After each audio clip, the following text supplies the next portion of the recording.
What are you people doing? Why are you not looking? Sakes. Alright then, what is up my dudes? So in today's video I'm gonna show you my training routine that I'm doing for the triathlon. I'm considering doing a sprint triathlon, which is like 700 meters of swimming, about 20k biking and 5k run. So today we're gonna do 20k bike and 5k run. Obviously, like when the time comes and the time is right and you know I'm fit enough, I will consider doing an Ironman 70, which is, you know, a greater distance. But today we're just gonna train for the sprint. That's gonna be my first triathlon in a few months time, hopefully. So yeah, we're gonna start with the bike. I will take you guys along. You can see me on the GoPro, and yeah, I will give you some commentating on the things that are going on with the channel and the triathlon training as well. So let's go. So this here is my bike. You might have seen this before. So it's a simple road bike. I do have a pair of aero bars at the front, obviously my helmet, a little like aero bag as well, my water bottle. So yeah, it's a simple bike, you know, it's nothing fancy, but it will get the job done hopefully. Well, would you look at that, it's actually raining at the moment, so I guess I need to wait a little bit until the rain stops. Then after that we can go for that bike ride, then we can do the run. Alright then, so while we wait for that rain to stop, I'm just gonna give you a little update on the channel and everything and what's going on. So I think I'm gonna go full time on YouTube, which means I'm gonna put out at least 3 videos a week. I will try to put out videos every single day for you guys. There are a couple of reasons why I want to do this, and basically I just want to include more of like my life in the videos, like, you know, what I'm doing, like this like training day today. Basically, like I do train pretty much every day. Like last month I had over like 100 kilometers of running and like 250 or 260 kilometers of biking, so you know, quite a bit. Swimming is something that I put off for some time now because, well, I'm not really a good swimmer, so I'm still like a bit afraid of that, but you know, I will get there eventually. I just ordered a wetsuit from America actually, so it should get here in a few days. They said it's going to take about 5 to 6 days. It should be interesting to see how that suit can help me to swim better and do a better time in swimming. Obviously the biking is you know, is pretty straightforward. You just pedal to get as far as you can get, as fast as you can get, obviously. So yeah, I'm pretty happy with that. When it comes to running, you know, I've done quite a few races. If you remember the New Year's Day mini marathon as well, I did that.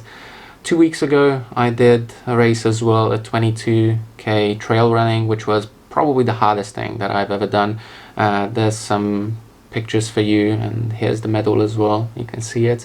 So yeah, that was definitely the hardest thing that I've ever done when it comes to like running or trail running.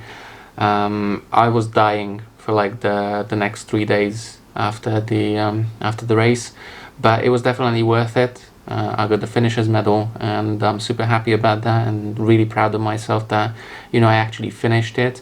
They had like 53 or 54 people overall, and about 15 or 20 dropped out after just 1 lap because you had to climb up the mountain 2 times, and the elevation change was like 3,600 meters in total.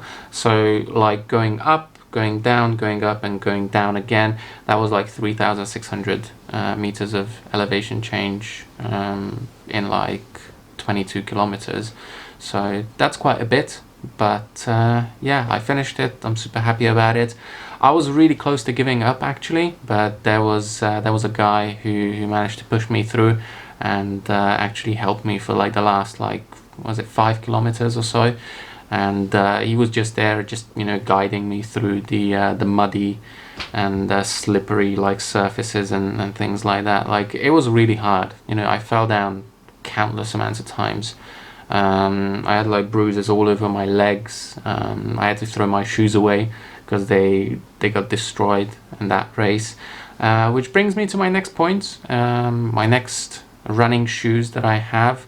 So I'm just going to bring it here for you guys so you can see it. All right then, so my next pair of running shoes, these are super high tech, and professional runners use these. There you go, the Nike Vaporfly Zoom X2. Maybe the order is wrong for the name, but yeah, this one has a built-in full-size carbon plate in it, which helps you like propel forward, and it returns quite a bit of energy when you're running in these shoes. They're very soft as well on the bottom, so you know, it feels like you're running on pillows, so that's really good in my opinion. I really enjoy running in these. I've run a few times in them so far. They're very comfortable. They don't give me any blisters even though they're brand new shoes. They're very comfortable, very snug, which is really good, and they dry out so quickly, because on like the top side here, I don't know if you can see it, but maybe you can see my fingers moving, because this top side all around is just mesh basically. They're a bit dirty because I was running in like rainy conditions the other day, but they're totally fine. Other than that, they're pretty clean. So yeah, these are the shoes that I have for running. They're really good. They're a bit expensive, but one of my friends, Johnson, you might remember him from the other videos, his mum helped me to get a better deal on them. So I only paid like 1,200 RMB for these shoes instead of paying like 1,600. So if Johnson's mum is watching, then thank you. So yeah, that's it really. The bike, I'm gonna talk about the bike when I'm riding it. Swimming, when I'm swimming, I will talk about swimming. But for now, that is it really. So I'm gonna prepare and train for a triathlon. Like I said, it's gonna be a sprint triathlon first. So short distance swimming, relatively short biking, and the 5K run. So yeah, that's what we're gonna do today. We're gonna do the 20K of bike and the 5K of running. Time wise, I'm thinking the 20K is gonna take me about 45 to 50 minutes today, because it's, you know, it's gonna be wet outside, so I'm gonna be a bit slower. Running, it's gonna be between 25 and 30 minutes. I'm not so sure, because in proper rain, I've never used these shoes before, so I don't know how they're gonna perform. But my personal best for a 5K is under 23 minutes, so sub 23, which is an okay-ish time. You know, it's nothing, you know, world record territory, but it's good enough for someone like me who played sports before and playing sports right now. So yeah, if you're fit and active, you know, sub 23 is a good time to aim for. My aim is sub 20 by the end of the year, by end of December. We'll see if we get there. These shoes are very promising, so hopefully we'll get there. All right then, there you go. So we're gonna jump on the bike, we're gonna do that 20K. I'm gonna use my watch, then later I will show you the results. So yeah, come along, you're gonna see like a point of view angle basically. You can decide if you like it or not. All right, we're gonna start the time from here.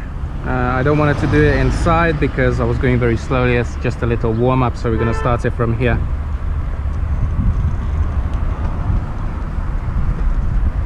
Alright then, so we're going to do a voiceover kind of thing.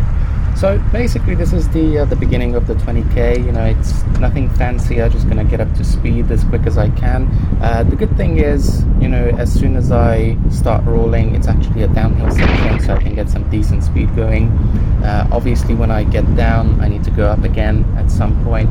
So, you know, you're already working pretty hard within like the first like couple of 100 meters, but I think it's pretty enjoyable, especially at the beginning like this. Like you get the legs working pretty quickly.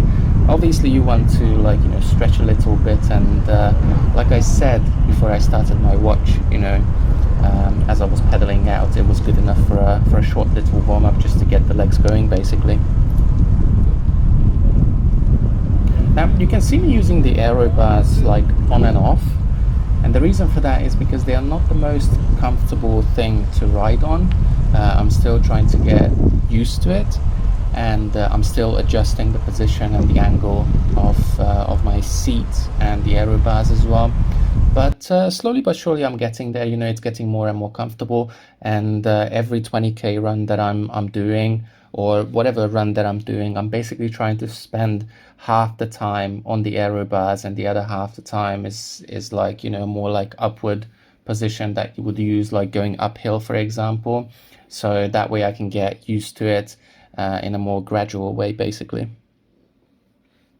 As you can see, the conditions are still pretty wet. I did get like really muddy by the end of the run. Like my legs were basically black at the front, and I was like completely white at the back. So yeah, it looked really funny. I didn't actually take a picture of it, but you might see it as I look up and down all the time.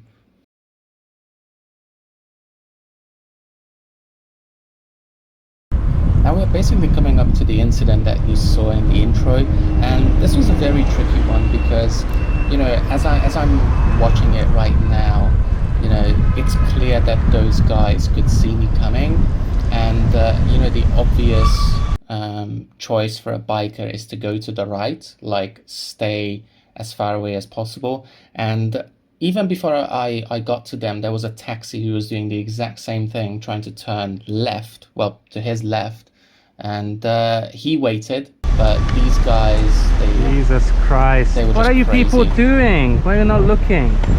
Fuck's sakes! And obviously, like, you know, I confronted them, but you know, my brain wasn't really focusing on talking to them, so I didn't switch to Chinese. I was just, you know, randomly saying the words out in English. So yeah, I mean, I could have made it much bigger, but I was like, you know, there's no point arguing with them. But you know, this is like an everyday thing basically when it comes to like bike riding. But I'm gonna talk about this later on in the video.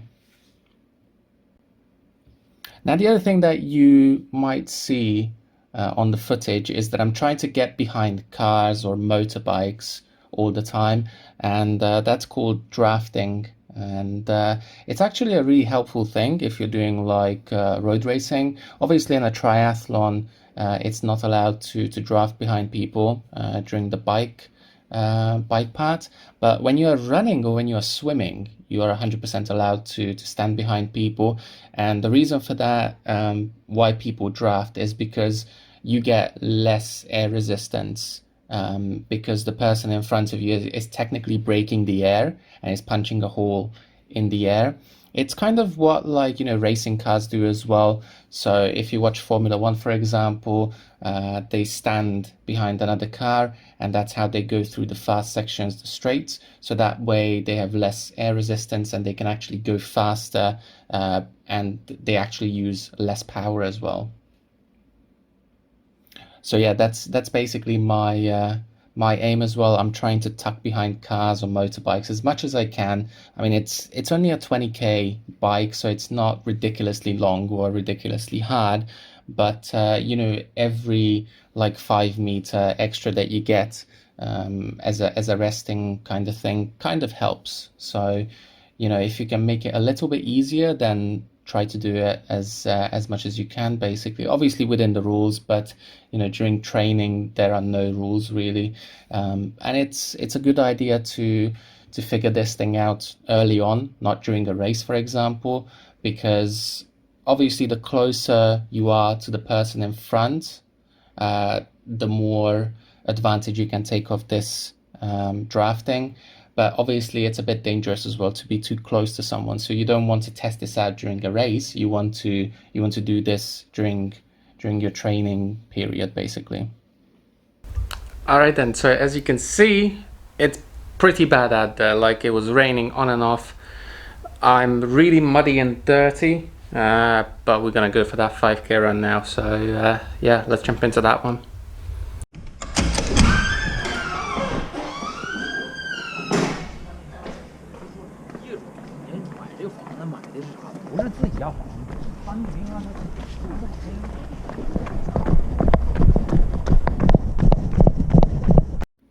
Alright then, so this is the run part basically. I'm just gonna give you, like, you know, a little rundown on the course. So basically it's a 5 kilometer lap. There are plenty of uphill and downhill sections as well, so it's not completely flat, which is ideal, especially if you're training for something like a triathlon. You know, most courses are flat in triathlons, but you still want that, you know, sort of elevation change during your training. It's really helpful, and it keeps you fit, and you know, it's good if you want to like spice things up a little bit, you know, see how fast you can run up or run down a hill, for example. So yeah, it keeps it interesting in my opinion. Now, the first lap for me is always tricky after a bike because I feel like I have all this energy in my legs. So I tend to push the first lap a little bit. And as you can see, the first lap was actually well under 5 minutes. It was a 4:54, I believe. So it's technically a bit too fast for my pace that I'm aiming for. You know, I'm trying to do it with the 5:30, 5:40 pace, which is, you know, a comfortable pace for me, and that's technically under a 2 hour half marathon as well. So that is the pace that I'm comfortable with and I like to do. You know, sometimes I do run faster just so I can get used to a faster pace if I need to, and if I have to do it during a race. But I try to keep it at like a 5:30, 5:40, and that's what I was trying to do this run as well.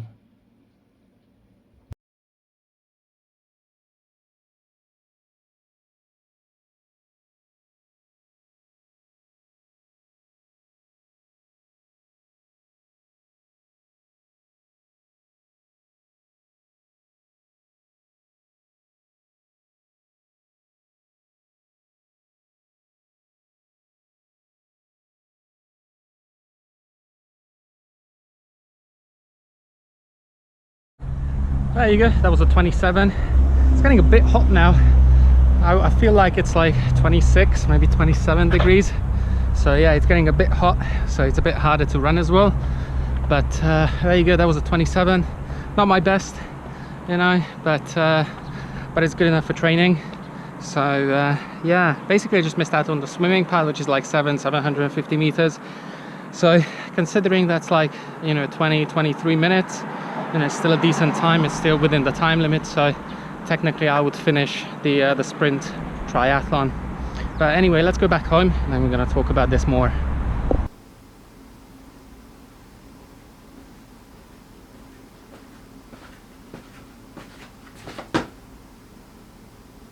That's right, your boy Captain Steve Rogers is back in the crib.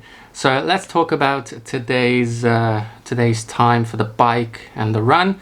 So the bike was actually pretty good, even though I got really dirty and really muddy and wet. But other than that, it was good. The weather was good. It was, you know, nice and cool, and yeah, overall it was really good. I did encounter a little trouble. Basically, these people, they don't really look where they're going when they're driving. So, you know, I don't want to generalize, but this is an issue that bikers face, you know, all around the globe. So it's not China specific. I'm not hating on China. It's just people are careless when it comes to, like, you know, bike riders. They don't really care about them. So, yeah, that was like the biggest thing today. Other than that, you know, it was pretty enjoyable. The run was pretty good as well. It was getting hotter towards the end, so yeah, like I could see my heart rate going up because I was working a lot harder to achieve like the same like pace. My game plan was basically to, like, you know, stay in like the 5:30s, 5:40s per kilometer, and it seems like it worked out okay. Got a 27, so that's a good time, especially after 20k of biking. Obviously, there's gonna be like almost a kilometer of swimming before the 20k bike and the 5k running. But other than that, I feel pretty happy with this one. I'm not too tired. I just had a shower, so obviously that helps. But other than that, you know, it felt pretty okay. I still feel relatively comfortable, so I think I can still push myself a bit further. but obviously that swim is going to play a big part as well, because like I said earlier, I'm not a huge swimmer. I'm not a very good swimmer overall, so obviously that's going to take a bit longer for me. I'm expecting about 20, maybe 25 minutes to complete the swim. It's about 700 meters, so that's a relatively slow pace, but obviously if you're an inexperienced swimmer, that's good. The other thing is, like, you know, it's not about the time itself. I mean, obviously time is important when it comes to the time limit, but overall I just want to finish it, and I think that should be the aim for most people that are just trying out, like, you know, triathlons or bike racing or running or swimming or anything like that. The number one aim should be just to finish, and that is my aim as well. And every race that I enter, especially if it's like a new kind of race, for example like the trail running 2 weeks ago, my only aim was to finish. You know, I don't want it to give up, I don't want it to quit. The only like goal that I had is I just wanted to finish it. Alright then, so now you can see what I'm up to nowadays. Now the messy or the embarrassing part, basically, about going full-time on YouTube. So basically I'm gonna make it very short for you guys and very simple. You know, I made a video about this, about another YouTuber asking for money on YouTube. I'm not gonna do the same. However, I will give you the option that if you want to donate, you can donate. It will go, the money is gonna go back into the videos. I'm not gonna use it for my own, like, you know, life or like spending or things like that. If anything, it will go into like equipment, which means, you know, I can produce better content, I can become a better athlete. So basically every single penny that you're gonna donate to me is gonna go back into the videos. Now, whatever I make on YouTube separately, that's a different kind of story, because, you know, that comes from YouTube, that doesn't come from people's pockets. So whatever money that you guys want to give me, again, I'm not asking for it, it's just an option for you guys. I'm gonna go back into the videos. The money that I get from YouTube itself is gonna go into my PayPal most likely, and I will decide what I'm gonna do with that money as well, because obviously that money needs to be taxed as well, so that's a bit tricky. So I think that money is gonna go into my account, then basically I'm just gonna pay for whatever I need to pay for. But the money that I get as donations, they're gonna go back into the videos. So that's gonna cover, like, you know, travel costs, equipment costs, entry costs, and all of these things that are involved making videos. So I'm not gonna go out and I'm not gonna buy beer from it, unless you specifically ask that I go out and buy 2 beers from your $10 donation. So there you go, guys, that is it for today's video. Like I said, I will transition into a full-time thing, so that means at least 3 videos a week. Hopefully you guys are going to enjoy it. There's going to be a mixture of videos, so not just, you know, training and triathlon or running. There's going to be like travel, food, walk and talk, every kind of video, even live streams as well. We're going to go back to the live stream. So yeah, that is it for today's video, guys. I hope you enjoyed it. If you did, thumbs up, subscribe, leave a comment down below. If you're a hater, thumbs down, obviously. It helps out either way, so I don't really care. But yeah, that is it. See ya!